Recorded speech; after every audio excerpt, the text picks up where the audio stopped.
عاجل وفاة صانع المحتوى محمد الشمري في حادث سير مروع اليوم الاثنين 20 أبريل 2026 على طريق البصرة الدولي.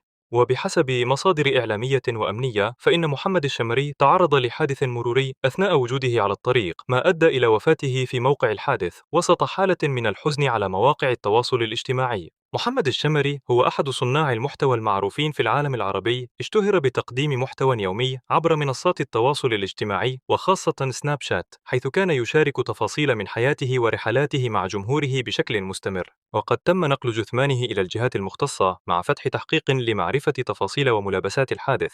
حتى هذه اللحظة تبقى المعلومات أولية وننقلها لكم كما وردت من المصادر الإخبارية، وسنوافيكم بأي تحديثات جديدة فور صدورها. وتجدر الإشارة إلى أن مواقع التواصل الاجتماعي شهدت تفاعلا واسعا مع هذا الخبر، حيث عبر العديد من المتابعين عن صدمتهم وحزنهم، فيما لا تزال الدعوات تنتشر من أجل التحقق من التفاصيل النهائية من الجهات الرسمية خلال الساعات القادمة ومعرفة الصورة الكاملة للحادث وأسبابه.